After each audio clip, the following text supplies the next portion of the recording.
Alors, merci d'être là. Je vais d'abord me présenter, Francine Ranger. Je vais mes minutes pour Francine Ranger, je suis la présidente du conseil d'administration FADOC Région Lanaudière. Et vous savez, la FADOC, les gens me connaissent un peu. Moi, je suis une militante syndicale quand je suis née, je pense. J'ai revendiqué de l'air, après ça, du lait, et je revendique encore. Et souvent, les gens se demandaient, mais qu'est-ce que tu fais à la FADOC? Mais la FADOC, c'est la défense de droits des 50 ans et plus. Moi, j'étais en plein dans mon target et j'ai essayé de faire ça, moi, la défense de droits. Et je suis assez fière, vraiment fière de vous présenter. Ça va être comme mon lait, puisque je prendrai ma retraite. Donc, le 19 octobre 2018, nous avons tenu un colloque ici même. Alors, merci Château-Joliette, on est toujours très bien reçus. Alors, un colloque qui avait pour titre « Vieillir toute une expérience ». Et c'est plus de 200 personnes qui ont répondu à l'appel. Et c'était simple, là, on voulait les entendre. On voulait savoir qu'est-ce qu'ils veulent. Vous savez, il y a toutes sortes de programmes, hein, municipalité, Amis des aînés, il y a plein de programmes qui sortent pour les personnes de 50 ans et plus, mais leur ont-ils demandé ce qu'ils voulaient vraiment? Des fois, j'en doute. Alors, nous, la FADOC, on l'a fait. Dans la région Lanaudière, on leur a demandé qu'est-ce que vous voulez sur 4 thèmes bien précis, qui étaient l'habitat, la mobilité, le vieillissement et la société à l'ère du numérique. Et puis c'est sans jugement, c'est avec des solutions aussi. On ne voulait pas que les gens viennent en disant « Ah ben là, il n'y a pas de transport chez nous, c'est bien clair, ouais, c'est peut-être, mais c'est quoi vous voulez? C'est quoi vos solutions? » Alors, on est très, très, très fiers de vous présenter le résultat de ce forum-là et on va vous revenir à la fin avec un manifeste. Mais je vous le dis, là, pas un manifeste qui dit « on aimerait que », là, vous me connaissez, un manifeste qui va exiger des choses auprès des gouvernements, surtout de proximité, regarde les conseillers que je connais, et des gouvernements aussi du Québec. Je regarde les gens de la CAQ qui sont là, tous en son pouvoir. Et même au Canada, je regarde les députés qui s'en vont en élection. Alors, nous allons exiger des choses, je vous dis. Et c'est pas parce qu'on n'est pas là qu'il n'y aura pas de suite. Je vous reviens, moi, à la conclusion. Merci.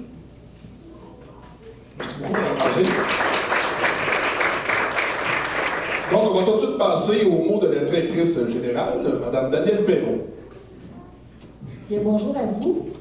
Tout d'abord, j'aimerais remercier, parce que je les vois là en même le comité consultatif qui a aussi participé à l'élaboration de ce forum-là du 19. Donc, il y a Claude, Pierre et Madame dont j'ai oublié le nom, là, je suis désolée, Suzanne. Puis il y avait aussi Jean-Claude de Boutillette qui était aussi faisait partie de ce comité consultatif. Donc, ces personnes-là qui sont des gens ciblés par notre forum ont participé afin d'élaborer avec nous ce qui devait, quels sont les thèmes qui devaient être abordés. Donc, merci pour votre participation, c'était bien apprécié. Merci aussi à tous nos animateurs lors de ce forum-là. J'en vois quelques-uns là dans la salle. Donc, je vous remercie aussi chacun d'entre vous parce que c'était une journée quand même exigeante parce que vous deviez refaire à quelques reprises chacun des ateliers. Donc, merci beaucoup de votre travail bénévole durant cette journée aussi parce qu'on vous payait très cher pour faire ça. Donc, merci beaucoup.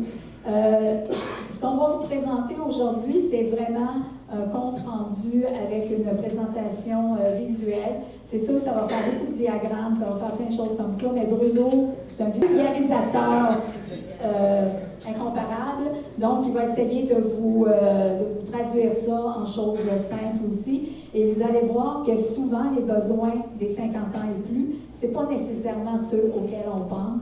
Et des fois, on dit, ben non, ils ont hâte de s'en aller de chez eux. pas nécessairement vrai. Il y a plein de choses comme ça. Fait que Bruno, il va vous faire le compte-rendu de ça et on va vous revenir après avec vraiment le manifeste là, qui va être notre outil pour les prochains mois. Donc, merci de votre présence aussi nombreuse cet après-midi. Merci. Bon. Alors, sans plus tarder, on va y aller avec l'analyse des résultats, donc avec Télésino ici. Vous allez voir, en effet, c'est beaucoup de résultats, c'est beaucoup de chiffres, c'est beaucoup de données. On va essayer de passer, je vais dire des petits bouts. Juste, faites-vous en pas, si ça passe vite. Tout est sur le site de la FADOC, donc toute l'analyse des résultats, vous avez tout ça là-dessus, donc vous pouvez aller le voir sans aucun problème. Donc, ça, tout à l'heure, on va commencer. Au niveau de la méthodologie, Francine a parlé un petit peu tantôt. On parle de 200 participants qui étaient divisés en 8 groupes qui sont venus ici au Château Joliette. Donc, c'est des groupes d'environ 25 personnes qui ont participé à 4 ateliers. Donc, il faut savoir que chaque atelier, chaque thème a été abordé par les 200 personnes. C'est pas il n'y a pas eu un groupe sur un thème, un autre groupe sur l'autre thème, etc. OK? Donc, on a parlé de 4 thématiques. Donc, le vieillissement, l'habitat, la mobilité et la société à l'heure du numérique. Donc, on va passer au travers 4 grandes sections qui nous donnent les résultats qui ont sorti de cette journée-là. Bon, j'ai déjà tout pété. Donc, on y va avec le vieillissement. Si jamais vous avez des questions, vous pouvez les poser, je n'aurai pas les réponses. Je vais faire un semblant. Semblant que si vous avez des questions, vous pouvez les poser. Il y a des gens ici qui vont pouvoir vous répondre. Puis sinon, vous pouvez les garder aussi. Puis je pense qu'à la fin, vous allez pouvoir poser vos questions sans aucun problème.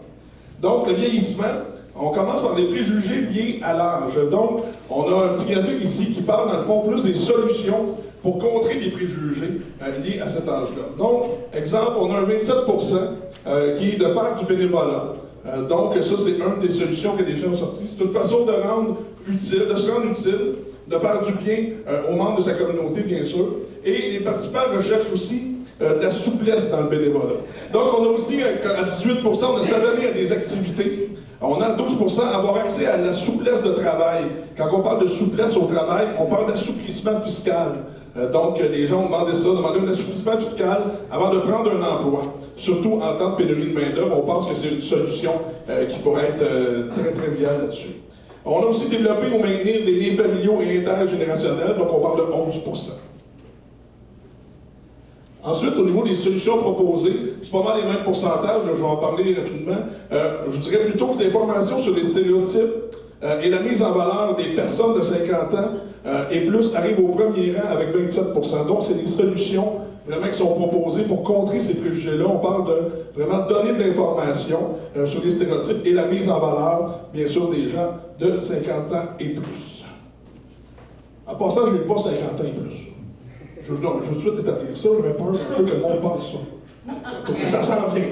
Ça s'en vient, n'ayez crainte. C'est pas épeurant. Non, je sais, j'ai pas peur. Moi, j'ai pas peur du tout. J'ai pas peur à vous voir, c'est pas épeurant du tout. C'est même épeurant parce qu'il fallait tout me demander de faire plein d'affaires après. C'est ça qui est épeurant. Ma mère a 50 ans, puis c'est vraiment épeurant. Elle en fait plus que moi. Et donc, c'est vrai, en plus, c'est vrai. Ma mère est une membre de la FADOC. D'après moi, c'est la championne de vente de cartes de la FADOC. À Saint-Ambroise. Fait que si vous avez... oui. Ah, tu vois, ça vient de des coups. Ben oui, c'est ça. Donc, les réalisations à accomplir, on a questionné les gens sur les réalisations que les gens... Dans le fond, les gens voulaient accomplir. Donc, on parle, par exemple, 21%. On veut faire des activités. On veut profiter de la vie en faisant toutes sortes d'activités, notamment artistiques. Continuer d'apprendre, c'est des choses qui sont sorties. À 18%, on a dit on veut faire du bénévolat, on veut faire de l'entraide, donc participer à sa mesure à la vie, à sa communauté. À 14%, on dit prendre du temps avec nos petits-enfants. Bien sûr, ça a sorti. Et à 13%, on parle de autonomie santé, vivre ses choix plutôt que subir ceux que le gouvernement offre. Donc, c'est des thématiques qui sont sorties, qui ont été importantes au niveau des réalisations à accomplir. Ensuite, un petit sondage sur les besoins qui est intéressant aussi. On a sondé les gens sur leurs besoins à eux. Et une des choses qui est sortie, c'est qu'on doit noter qu'un peu plus du tiers, donc 36%, ont peur de la solitude. OK? Ça, c'est une chose qui est intéressante. On propose que cette peur est projetée dans un futur à moyen et long terme, en lien avec le processus de vieillissement. Donc, C'est une chose, une peur projetée plus loin. C'est pas nécessairement qu'on a peur là, mais on a peur de ce qui va nous arriver avec le vieillissement. 30% d'entre eux aussi travaillent ou aimeraient travailler. C'est une autre donnée qui était intéressante dans ce sondage-là. Ensuite, les thématiques abordées par les répondants. Donc, c'est quoi les thématiques qu'on a touchées le plus? Qu'est-ce qui a été abordé? On parle de l'acceptation positive dans l'action de 40%. Près de 40% ont nommé accepter le fait de vieillir. Ça, c'est une chose qui est sortie dans cette donnée-là. Faire des activités, faire du sport, faire des choses qu'on aime. Ça aussi, les gens ont sorti ça à 40%. À 21%, excusez-moi. Et à 7%, on parle aussi de l'importance de l'autonomie et la peur de la perdre. Donc, on a aussi on a beaucoup nommé avoir peur de perdre son permis de conduire et toute l'autonomie, bien sûr, qui est reliée à cette perte-là. Ça va-tu, madame? Oui? Correct. Donc, on est déjà rendu à la conclusion au niveau de ce bloc-là qui est le vieillissement. Donc, un des premiers constats, je vais vous le lire au complet, c'est important. Un des premiers constats, 87% des participants aux répondants sont des femmes. Donc, ceci vaut pour toutes les données recueillies, toutes les quatre là. Et on n'a pas fait de croisement, d'analyse croisée à savoir si les hommes ont des préoccupations différentes marquées à celles des femmes, c'est un tout. Les participants et répondants ont une moyenne d'âge de 69 ans. Ce sont des personnes actives, autonomes, peu et pas hypothéquées. Ce ne sont pas des aînés marginalisés ou isolés. 30% d'entre eux sont encore sur le marché du travail. Donc, ça, c'est le topo des 200 personnes qu'on a rencontrées. Deuxième constat, les participants sont des personnes de 50 ans et plus actives qui veulent le demeurer. Ils craignent la perte de l'autonomie et veulent vivre de façon autonome le plus longtemps possible. Pour ce faire, ils s'activent, bougent, s'impliquent dans leur communauté et auprès de leur famille. Un troisième constat qu'on a fait au niveau du vieillissement, c'est la fierté de ce qu'ils font, de leur contribution actuelle à la société. Ils aimeraient que l'image que projettent les médias au sujet des personnes de 50 ans et plus reflète leur réalité des gens heureux, autonomes, indépendants et en forme. Ils ne veulent pas être associés aux stéréotypes sur les vieux, disant qu'ils ne servent plus. Ils ne veulent pas être considérés comme différents et mis à l'écart de toutes sortes de façons, un ghetto, soins et accès aux soins différents, accessibilité au travail, etc. Ils aimeraient que cette image change. Ils se disent ouverts, curieux, prêts et enclins à rencontrer les autres générations afin de partager mutuellement les expériences et mieux se comprendre.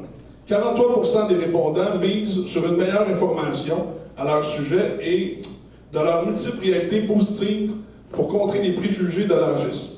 Ce chiffre passe à 40% de toutes les propositions de solutions si on considère comme la défense et de la cause et de l'image des personnes de 50 ans et plus.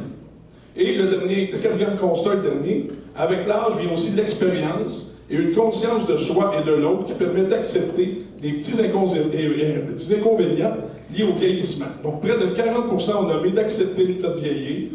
On comprend aussi l'importance de prendre soin de soi. On parle de bouger, bien s'alimenter, bien s'entourer pour garder une qualité de vie le plus longtemps possible. Donc, c'était les premiers constats au niveau du vieillissement. Donc, deuxième bloc, on parle de la mobilité. On parle de mobilité, on parle de transport, on parle, etc., de vraiment la mobilité dans ce sens-là. Donc, première question qu'on a eue, premier petit graphique, les solutions pour réduire les risques liés au déplacement. Donc, une des choses qui est sortie qui est intéressante, premièrement, 37,8%, on parle de réduction des risques par la prévention. Donc, respecter ses limites personnelles, faire de l'exercice, exemple, s'adapter à son logement. Donc, on parle vraiment que les participants prennent une bonne part des responsabilités là-dessus. Ils savent que garder une bonne forme physique, être prudent et agir selon leurs propres limites, c'est peut-être la principale solution pour réduire ces risques-là. Deuxièmement, on parle des risques, réduction des risques relatifs au climat, donc adapter la conduite à la température, etc. Ensuite, les solutions pour faciliter l'accès au transport pour tous. Ça, c'est intéressant. On parle, bien sûr, de 20,6% du développement de services de transport. Là, c'est intéressant pour tous les gens des gens politiques. Hein. On s'entend que le transport est une réalité en région qui touche à tout le monde et à toutes les sphères. Donc, on parle d'organiser, dans les idées qui sont sorties, organiser des navettes, services d'autobus dans les paroisses, transport adapté partout, accès aux soins de santé, ressources communautaires, c'est des choses, des grands thèmes qui sont sortis. Quand on parle d'entraide, 20,6%. Encore là, de l'aide au déplacement, des groupes d'entraide, du troc, du covoiturage, réseau, amis et famille, c'est des thèmes qui sont sortis. À 17,6%, on parle de communication. Être à l'écoute, simplifier les communications, favoriser les journées de portes ouvertes dans tout établissement, etc., annoncer, faire de la pub, faire connaître davantage les ressources communautaires et le partage des informations. Donc, on parle vraiment de... On a les choses déjà, mais on ne le sait pas. Ils ne se rendent pas à nous, on est dans ce thème-là. Et à 14,7%, on parle des services à domicile, donc des commandes téléphoniques, de la popote roulante, des bibliomobiles, des livraisons, etc. 14,7% du bénévolat, transport bénévole, tout dans cette sphère-là. Et à 11,8% des mesures financières. On parle de revenus supplémentaires garantis, financement.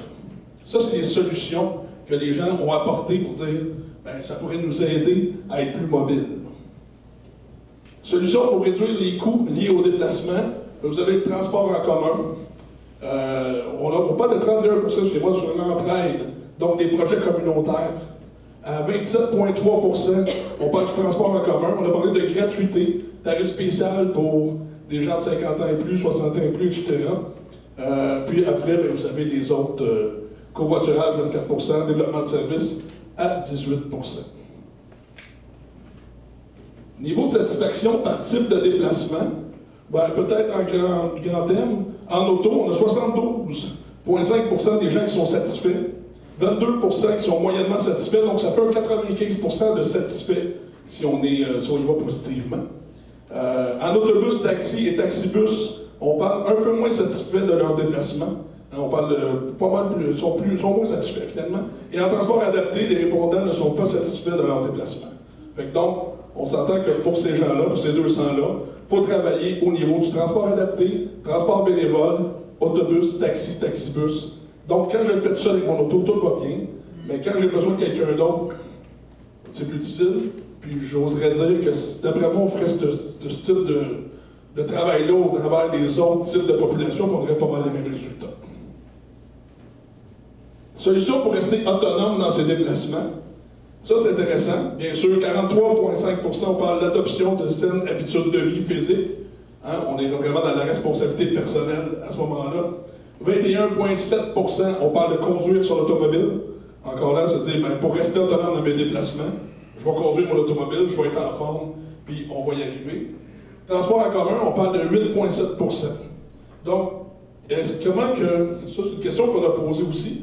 5,5% des répondants croient que le transport en commun peut faciliter leur déplacement de ceux de leurs proches, mais avec des améliorations. Ça, c'est ça qui est intéressant, peut-être, les améliorations que ces gens-là vont nommer. On parle d'adapter les transports en commun à leurs besoins.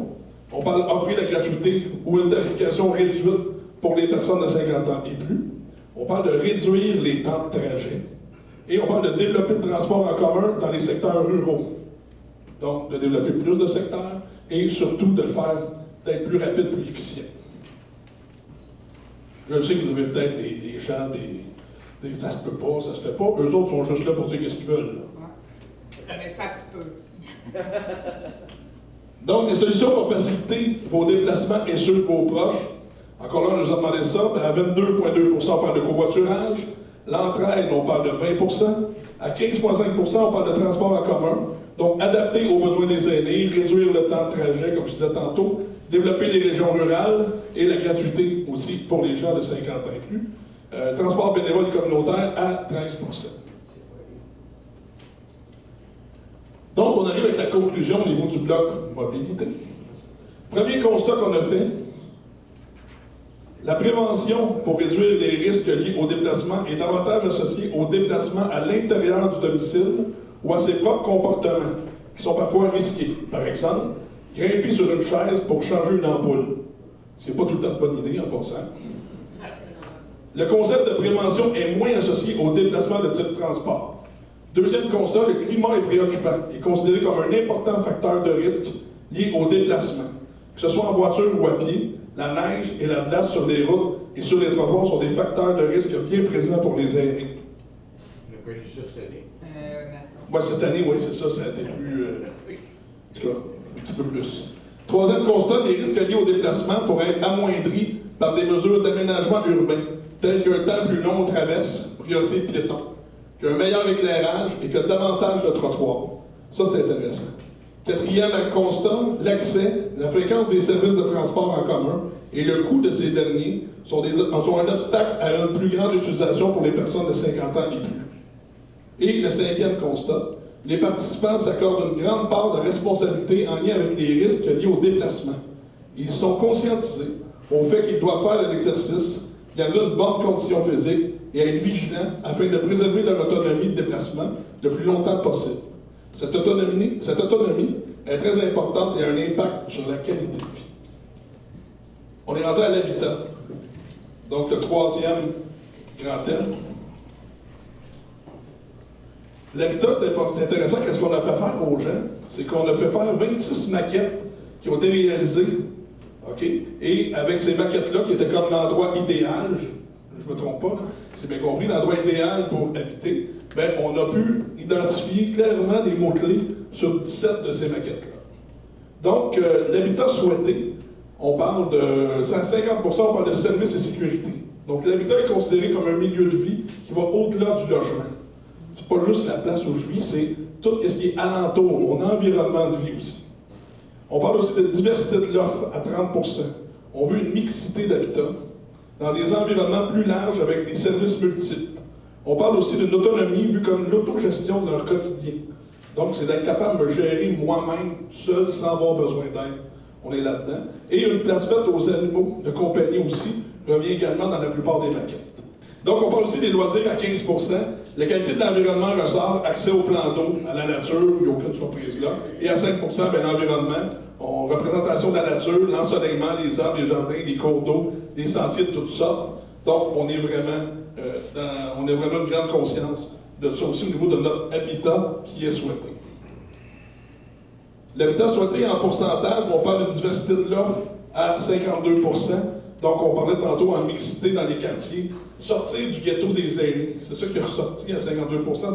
On ne veut pas être juste une gang d'aînés ensemble. On veut vraiment sortir de là et être dans un environnement conjoint avec des familles, des jeunes familles, des plus jeunes, etc. Donc ça, c'est à 52%. La notion d'intergénération ne se limite pas à l'habitation, mais implique également l'animation des milieux de vie. Ça, c'est intéressant aussi. Pas juste de nous parquer à côté d'un jeune qui fait qu'on est en intergénération, il faut aussi créer des liens entre les deux gangs.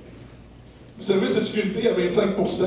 Donc, consulter les personnes de 50 ans et plus avant de mettre en place des services. Ça, c'est une demande qu'ils ont faite. Davantage d'efforts doivent être aussi déployés pour faire connaître les services dédiés aux aînés. Des lieux d'information centralisés et accessibles sont demandés. Donc, avoir de l'information, dans le fond. On cherche aussi un milieu de vie qui est adaptable pour que la personne puisse évoluer au sein d'un même milieu et non pas déménager plusieurs fois en raison des changements qui s'opèrent dans leur vie. Donc, peut-être qu'à un certain âge, je veux me positionner là. Je ne veux pas avoir à m'adapter à des milieux différents à tous les 10 ans, à tous mes changements dans ma vie pour mes dernières années. Donc, autre question qu'on a posée. Je demeure actuellement où? Dans quoi je demeure? Donc, on parle de ces 200 personnes-là. À 55%, ils demeurent actuellement dans une maison unifamiliale. On a 28% en logement, 9% en condo, 5% en résidence, 2% en intergénérationnel et je pense que c'est Jean-Paul qui s'appelait lui, je pense qu'il restait dans HLM. Non, 1% dans le fond dans un HLM ou coopérative. Je veux demeurer là où je suis.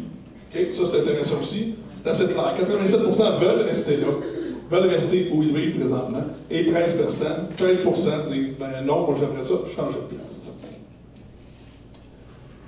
Donc, c'est écrit en haut dans le petit coche que vous ne voyez pas. J'aimerais dans un futur à, mettons, long terme, à 68% long terme, aller vivre dans, c'est comme une croix, donc un petit lien entre les deux. Donc, j'aimerais dans un futur à 68%, dans un futur à long terme, aller vivre, exemple, dans une résidence à 26%, dans un logement à 23%. Ça vous donne un petit peu une idée où que les gens veulent aller vivre. Donc, 26% dans une résidence, 23% dans un logement. On parle 16% intergénérationnel, quand on avait seulement 2% qui vivaient tantôt. Hein. savoir ça. Donc, on voit que c'est quelque chose qui pourrait aller. 10% dans l'unifamilial, 19% autres, et HLM coopérative, 6%. Choix du futur logement. Donc, c'est quoi le pourcentage? C'est quoi la raison pourquoi je voudrais changer de logement? Qu'est-ce qui va me pousser à le faire? Bien, on parle, premièrement, aller en résidence à 39%. Intergénérationnel, on est rendu à 28%. Et aller dans un plus petit logement, 33%. J'ai trop grand, je veux réduire. Donc, 33% des 200 personnes sondées nous ont dit ça. C'est quoi l'importance de mon habitat? Il joue dans ma qualité de vie. Donc, c'est bien sûr aucune surprise là. Hein? Très important, 86% des gens trouvent que l'habitat est important dans leur qualité de vie. Important, 11%. Et moyennement important, on parle de 3%. Donc, l'habitat est intimement lié à un symbole de sécurité, dans le sens de cocon, d'intimité, de tranquillité, de lieu où on se sent en confiance. Et ça, encore plus que la sécurité étendue au milieu de vie, comme il était sorti dans les maquettes. Donc, c'est encore un sentiment qui est plus là à ce niveau-là. Il procure un sentiment d'autonomie et de liberté. Votre habitat idéal est-il dans un cadre urbain, rural ou banlieusard? Bien, on voit qu'à 37%, on dit mon idéal, ce serait d'être dans le urbain, plus proche des services, probablement, hein, bien sûr. Et banlieusard à 36%, c'est un beau mix entre les deux. Donc, je suis proche des services, mais j'ai aussi une qualité de vie au niveau nature, au niveau espace, que je vais retrouver là, et au niveau rural à 27%. Donc, les conclusions au niveau de l'habitat. Premier constat, les participants n'ont pas vraiment de vision ou de plan. Ça, c'est assez important. Sauf de rares exceptions pour leur futur et d'éventuels problèmes de santé ou d'autres limitations relatives au vieillissement. Donc, les gens, sur les 200, ils n'ont pas vraiment de plan. Ils veulent peut-être pas y penser. À comment ça va, qu'est-ce qui va m'arriver mais que je sois malade? Est-ce que je l'ai planifié? Est-ce que je suis là? Non, les gens ne sont pas là vraiment. Ils souhaitent ardemment demeurer là où ils sont, le plus longtemps possible. En général, ils ne semblent pas avoir planifié à court terme un plan de relocalisation. Ils misent sur des services de soins à domicile et des services de proximité pour assurer le plus longtemps possible leur autonomie. Cependant, selon nos observations, l'option de demeurer à la maison découlerait peut-être d'une méconnaissance des alternatives qui existent ou encore du manque de diversité de l'offre actuelle qui ne répond pas à leurs besoins. Des lieux moins normés où ils pourraient décider des orientations et de la manière dont ils vivraient leur quotidien deviendraient peut-être une option. Solution proposée, pensée transversalité, multifonction, lorsque l'on met en place des projets, des espaces et des services. Ça, c'est le premier constat. Deuxième constat, la maison ou le lieu où nous logeons est un concept très important synonyme de sécurité et d'autonomie. Il est le refuge où les participants se sentent bien, indépendants et libres. Ils souhaitent un milieu de vie à leur image, en opposition avec l'uniformité de l'offre. Donc, la lumière et le contact avec la nature sont aussi des éléments importants qui contribuent à cette sensation de bien-être. En ce sens, les CHSLD ne sont pas considérés comme un habitat par les participants. Certains expriment même préférer mourir plutôt que d'être hébergés en CHSLD. Ça, c'est assez clair.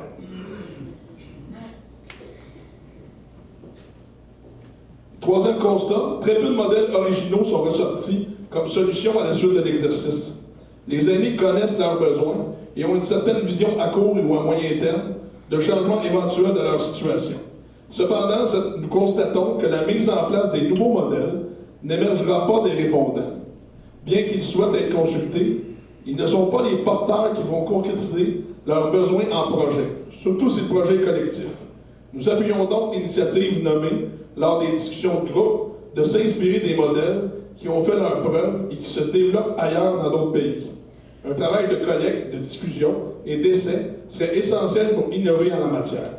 Permettre une souplesse dans la réglementation, par exemple les mini-maisons. Donc on y va dans des solutions, on a ça dans le troisième constat. Quatrième constat, l'importance de la communauté, de la collectivité ou de réseaux d'entraide, donc idéalement mixte, partagé entre les générations, auxquels s'identifier. Donc on parle d'un territoire d'appartenance. Accentuerait encore le sentiment de sécurité. Il y a un réel souhait d'encourager, par la mise en place urbanistique, de lieux propices au développement, d'une solidarité naturelle entre les gens, les rapports humains, et des services personnalisés sont importants, bien davantage que l'image de luxe des résidences qui est souvent véhiculée. Donc, le quatrième bloc, le dernier, la société à l'heure du numérique. Donc, on a demandé, dans le fond, à nos 200 personnes, on a parlé de la société à l'heure du numérique, les pour d'une société qui, dans le fond, c'est quoi les pour d'avoir accès au numérique, d'aller vers cette tendance-là? Donc, à 23% de les pour, on a parlé d'accessibilité. Donc, le sentiment de liberté, pas de file d'attente, pratique pour ceux qui vivent éloignés, hein? Avoir accès, dans le fond, aux services plus rapidement par le web, par le numérique. On a aussi parlé du réseau de contact, 25%, briser l'isolement. Donc, oui, je peux être dans mon rang, je peux être loin, mais avec le virtuel, avec l'ère du numérique, je peux me rapprocher de mes enfants, je peux me rapprocher de mes connaissances, d'avoir des liens plus facilement par l'ère du numérique. Et on a parlé après 5% au niveau de l'archive, 9% au niveau de la découverte, 31% au niveau de facilitateur de transactions, un plus grand pouvoir d'achat. Donc, on parle puis on a aussi dit souvent pas de taxes à payer. Ça a sorti quand même. C'est des choses qui sont là. Donc, vous voyez, c'est une réalité qui est là aussi. Netflix, c'est important. Tu vois, c'est ça. Donc, ça, c'est des pour que les gens ont sortis. Quand on parle des comptes maintenant, excusez, les comptes, ben, on a parlé, bien sûr, 29% de pas de contact physique au matériel, de manque de contact humain. Je pense que c'est assez clair, ça aussi. C'est un point négatif qui est revenu souvent. 25% au niveau des difficultés techniques, la peur de se tromper, la peur de faire des erreurs irréparables. Si je pèse là-dessus, ça va-tu m'être chargé 800 fois? Je vais-tu être pris avec une mensualité que je serai plus capable de me libérer, etc. Une préoccupation aussi au sujet de nombreux mots de passe et de la difficulté de s'en souvenir et nommer. Hein? Ça, c'est une chose qu'on va voir tantôt, mais oui, ça, c'est nommé. 7% au niveau de l'accessibilité, pression sociale de posséder un cellulaire. Mes filles, mes gars, mes enfants veulent que j'aie un cellulaire, moi, j'en veux pas. J'en veux pas de ça. Ouais, mais eux autres, ils veulent, on n'est pas capable de te rejoindre, moment. Il faut que tu n'ailles un, voyons donc. Puis là, quand il y en a un, ben voyons donc, pourquoi est-ce que pour ouvert, tu ne l'ouvres pas, on ne peut pas te rejoindre, on t'a donné un cellulaire, on aimerait ça que tu l'ouvres. Tu donné un cadeau, en plus. Tu as donné un cadeau, c'est ça? On dirait que je parle à ma mère. On va dire ça. Ben, tu sais, c'est une réalité qui est là, puis qu'eux autres n'ont pas besoin, c'est ça qu'ils nous ont dit, puis c'est important de le dire, cette pression-là. Plusieurs guichets automatiques qui disparaissent, c'est une réalité qui a été sortie aussi. C'est bien beau l'ère numérique, tout ça, mais ça nous enlève des services à côté de nous. Fait que donc, ça, c'est une chose qui est sortie aussi. On parle aussi des abus, dangers, pertes, bien sûr, à 27%, créer des dépendances de toutes sortes, et peur d'avoir des impacts sur la santé auditive et visuelle. Ça, c'est une autre réalité qui est sortie dans les contres de l'ère du numérique. Les solutions, on a parlé des solutions, bien sûr. Premièrement, à 32%, on a parlé d'un accompagnement. Offrir des ateliers, de la formation et aussi de l'accompagnement. Exemple, pour se retrouver dans les services en ligne, semblable aux cliniques d'impôts, mais peu importe quel besoin. Dans le fond, de l'accompagnement tout court. On parle de 22% au niveau du contrôle aussi, mieux réglementé, afin de décourager les abus et augmenter la sécurité. On a peur des fraudes, c'est pas compliqué, c'est ça qu'on a peur quand on ne connaît pas ça. Puis il y a des gens qui, tout d'un coup, peuvent être des accompagnateurs pas vrais, c'est dangereux, mais on a une crainte là-dessus. Et la discipline, 19%, s'imposer une discipline personnelle et fermer son cellulaire afin de préserver son intimité et de bonnes relations, favoriser le dialogue. Ça aussi, on pourrait l'étendre jusqu'à nos enfants. Ça pourrait être pratique. C'est ça. Et l'accessibilité, 16%, rendre Internet accessible à tous à des coûts raisonnables. Ça, c'est une solution qui est là. Déjà là, de le rendre accessible à tous, ça serait déjà un bout dans notre milieu, et à des prix raisonnables aussi. Et simplifier les services en ligne, on sait particulièrement les services gouvernementaux. OK? Outils technologiques utilisés, bien, vous voyez un petit peu, les oui sont en bleu, les non sont en rouge. On voit que tablette, Facebook, peut-être les choses les plus utilisées présentement par nos répondants. On voit que le guichet automatique, oui, c'est ça, le guichet automatique aussi, bien sûr, est assez utilisé. Solution pour mot de passe. Ça aussi, on a demandé ça à nos gens, avez-vous des solutions pour les mots de passe? Donc, on a 27% écrire les mots de passe, 26% écrire les mots de passe. On a 17% repères personnels, la mémoire, les écrits sécurisés à 17%, et on n'a pas de truc à 11%. Moi, j'aurais pu vous en donner un, mais c'est sûr que si tout le monde le fait, c'est une autre affaire. Là. Mais moi, le truc, c'est que tu prends tout le temps le mot de passe erroné. Fait que si tu te trompes, l'ordinateur dit votre mot de passe est erroné. C'est ça, c'est ça. Ça m'en souvient là tout d'un coup. C'est un truc, ça sauve bien du temps. Sentiment à l'égard du numérique, ça c'est intéressant. Tu sais, des fois on pense, hein, on pense à notre clientèle 50 ans et plus, on dit ils sont pas à l'aise, mais non, vous serez surpris. 52% des gens qu'on a rencontrés ont dit oui, moi je suis à l'aise avec le numérique, j'ai aucun problème. Et 26% parlent de dépasser, et 22% neutre. Et quand on va un petit peu plus loin, c'est certain que les gens qui étaient plus âgés sont plus vers le dépassé que les gens moins âgés. Comment vous sentez-vous face à la vitesse à laquelle les technologies numériques évoluent? Donc encore là, on parle de 41% qui sont à l'aise, 30% dépassés et 29% qui sont neutres là-dedans. Encore là, c'est identique. Les totalement dépassés, on parle de moyenne d'âge de 75,1. Et les à l'aise, on parle de 66,9. Fait que c'est vraiment, la moyenne augmente là-dedans. Quand on parle des solutions pour s'adapter aux changements numériques, bien encore là, on est à 35% au niveau des prendre des cours, faire des recherches. 35% des répondants veulent demeurer autonomes, apprendre à utiliser des technologies dont ils ont besoin dans la vie courante, donc pas se fier sur d'autres, de l'apprendre, dire on va être capable après tout ça. Et 25%, on parle de demander de l'aide à son entourage. Oui, c'est ça. C'est comme ma mère, c'est comme appeler Bruno. Mettons, ça serait comme dans la même ligne. Non, mais non, avant, je disais juste ma télé au 3, tout se réglait. Tu sais, c'était tout le temps une vidéo. Ma mère m'appelait, ma télé au 3, mettre la télé au 3, tout ça. Là, à cette heure, c'est plus ça, quand sur Internet, Facebook. Je peux plus juste dire ça, je vais être plus loin un peu dans mes diagnostics. Faut que j'y aille, finalement, c'est en vrai ça. Donc, 9%, on parle d'éprouver des difficultés. Donc, 9% des répondants n'ont pas d'accès à des solutions par manque d'argent, d'accès ou de confiance en soi. Cela est une source de stress. Donc, on s'entend que plus ça va aller, plus cette source de stress-là peut augmenter. Et avoir aucun intérêt, on parle de 7% des répondants déclarent avoir aucun intérêt pour les nouvelles technologies. Ils se reconnaissent dans l'appellation des dinosaures et l'assument. C'est tout. Donc, des conclusions de la société à l'ère du numérique. Premier constat, il semble que nous n'ayons pas le choix. L'événement du numérique est quelque chose qui s'impose malgré nos réticences. Libre à nous de s'intégrer ou non, disent certains, pas si libre que ça pour d'autres, car l'accès est difficile, soit par manque de moyens financiers ou d'accessibilité aux connaissances nécessaires pour s'y retrouver. Près de 85% des répondants et participants arrivent à faire leur chemin dans cette société numérique, mais elle demeure source de stress et d'inquiétude pour près de 10%, alors qu'environ 5% refusent carrément de s'y conformer. Deuxième constat, on est conscient de l'ouverture au monde, de l'abolition des distances, l'accès à un vaste marché et des modes de communication facilités que nous amène la société à l'ère du numérique. Les participants nous mettent en garde de la perte de contact humain et des dépendances engendrées par des usages de toutes sortes en lien avec des nouveaux outils technologiques, ainsi qu'à leur effet sur la santé. Avons-nous vraiment besoin de tout ça? La pression sociale d'être connecté est forte, ainsi que celle de posséder ces outils.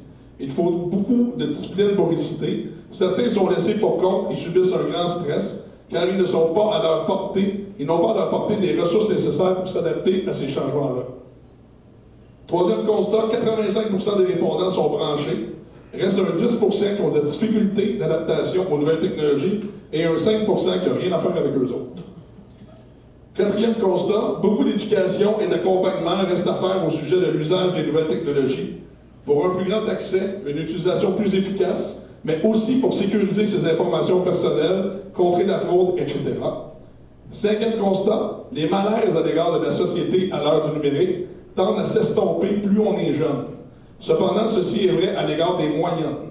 Il y a aussi des gens de moins de 60 ans qui se disent dépassés.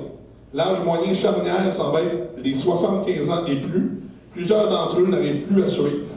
Pour les 70 ans et moins, même si on est peut-être moins à l'aise, on ne sent tout de même pas pris au dépourvu. Et sixième constat, ben, les répondants comptent beaucoup sur leur entourage pour effectuer les tâches pour eux ou pour leur montrer. Ainsi, une personne isolée a probablement plus de chances d'être déconnectée, voire dépassée, ce qui enchaîne un cercle vicieux d'isolement. Je suis déjà isolé. La solution que j'ai pour ne plus être isolé, c'est l'ère du numérique, c'est être informé par Internet. Puis là, ben, moi, je n'ai plus accès à ça parce que je suis isolé, il n'y a personne pour m'aider. Puis moi, je le vois dans le milieu communautaire, si on dit comment rejoindre nos gens, on dit, bon, on va mettre ça sur Facebook, on va mettre ça sur Internet, on va les envoyer. Mais ces gens-là, s'ils n'ont pas accès à ça, on tombe dans un cercle vicieux là-dedans. L'accès aux nouvelles technologies est vu comme un service essentiel. C'est la responsabilité des individus, des communautés et des gouvernements. Tant et aussi longtemps que tous n'y auront pas accès, il faudra mettre en place des cliniques d'accompagnement personnalisées, quel que soit le besoin, et s'assurer qu'il y a toujours des alternatives de disponibles. Donc, les conclusions du forum au complet, c'est appelé ça, nous permettent de dégager des constats suivants. Les personnes de 50 ans et plus désirent conserver leur autonomie et leur indépendance le plus longtemps possible dans un habitat qui leur ressemble. Les personnes de 50 ans et plus exigent de tous d'être considérées comme pouvant servir leur communauté. Les personnes de 50 ans et plus sont intéressées par les nouvelles technologies leur permettant de rester en contact avec leur famille et leurs amis. Les personnes de 50 ans et plus sont préoccupées par les questions environnementales. Ils sont prêts à collaborer et à s'impliquer. Et les personnes de 50 ans et plus sont de plus en plus actives et veulent le rester, et ce, en adoptant des saines habitudes de vie.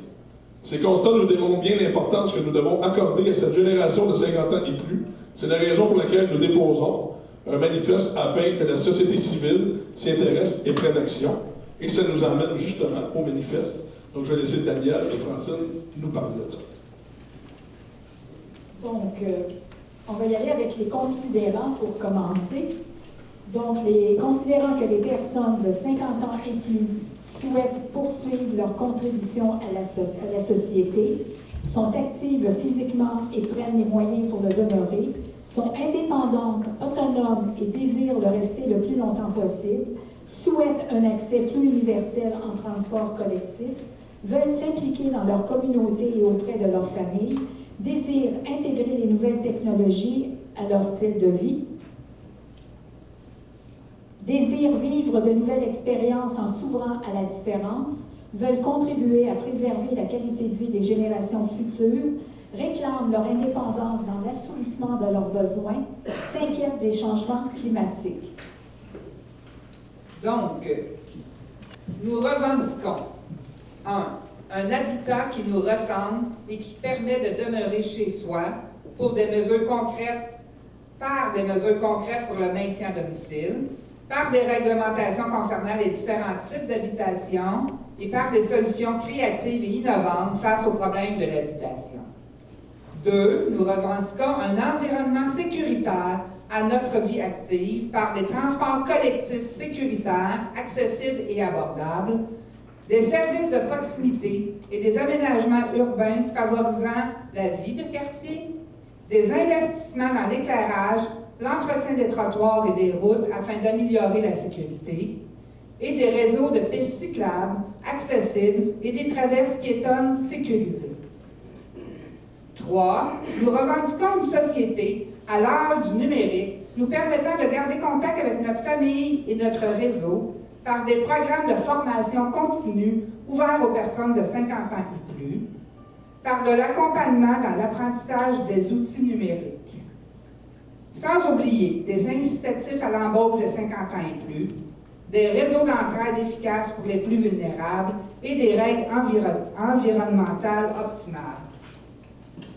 Donc, nous exigeons, et le mot est très bien choisi, donc nous exigeons que les gouvernements du Québec et du Canada, les municipalités, soit les gouvernements de proximité, les organismes, les gens d'affaires et la société civile nous consultent et se mobilisent en posant les actions nécessaires afin d'inclure dans leurs lois, règlements, politiques et gestes quotidiens ces préoccupations pour le mieux-être de tous les 50 ans et plus du Québec, et ce, pour leur offrir une qualité de vie et un vieillissement actif. Parce que dans le mot vieillir, il y a le mot vie. Voilà.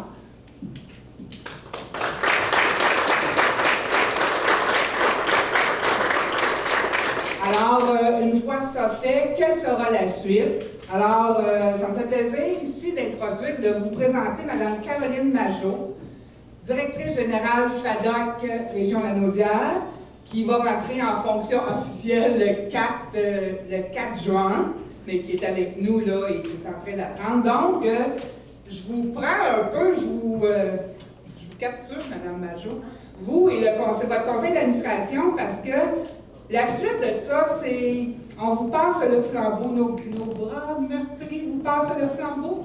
À vous toujours de le tenir bien haut. À vous toujours de le tenir bien haut, c'est donc bien beau.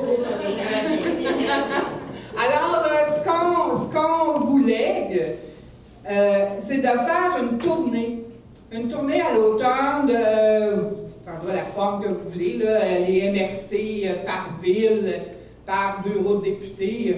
On vous dit juste, même aller à Québec, aller à Ottawa, pour vraiment exiger que les personnes de 50 ans et plus soient prises en compte dans toutes décisions qui seront prises, et surtout, pas juste pris en compte, écoutées. Alors, c'est le souhait et c'est ce que je vous lègue, Mme Majot, comme défi pour les prochaines années. Alors, un gros merci. Je vais te passer la parole en conclusion. Donc, merci pour votre écoute. Je tiendrais à remercier aussi Bruno Ayotte, qui a accepté gentiment de venir animer cette portion d'assemblée. Donc, merci beaucoup, Bruno. Tu as bien fait ça comme d'habitude. Donc, merci. Et je le répète, mais merci à vous tous qui avez participé de près ou de loin à la réalisation de ce forum, mais aussi à la réalisation de ce manifeste, qui pour nous, le conseil d'administration et le personnel du bureau de la FADOC Région Lanaudière, est quelque chose de très important. Oui, le prochain conseil d'administration, la prochaine direction générale devra prendre à bras le corps ce manifeste et se l'approprier et aller faire une tournée. Et on souhaite vraiment que ça se fasse. Donc, ouvrez-leur vos bureaux, ouvrez-leur vos bras et soyez à l'écoute parce que, effectivement, toutes ces demandes, toutes ces exigences que nous avons, vous allez y arriver si vous n'avez pas 50 ans encore, là, pour ceux qui sont ici, mais les autres qui le sont, vous allez voir qu'à un moment donné, c'est important d'avoir tous les services, mais surtout d'être écouté. Et ça, l'écoute, je dois dire que souvent, ça fait défaut. Donc, c'est important. Dans la région de Lanaudière, on a un beau réseau d'entraide au niveau des organismes. Ça va bien, mais ce n'est pas comme ça dans toutes les régions. Et nous, on va se faire un devoir de transmettre ce document à toutes nos régions collègues du réseau FADOC afin qu'elles aussi puissent aller de l'avant avec ce manifeste. Vous allez retrouver sur le site Internet dès demain pas seulement le petit manifeste, mais aussi, je dirais pas le petit manifeste, notre gros manifeste. Il n'est peut-être pas volumineux en page, mais il est intense à ce niveau-là. Mais aussi toute l'analyse, tout ce qui vous a été présenté sous forme de PowerPoint, vous l'avez d'une façon plus détaillée avec tous les pourcentages dans ce document qui va se retrouver demain sur notre site Internet.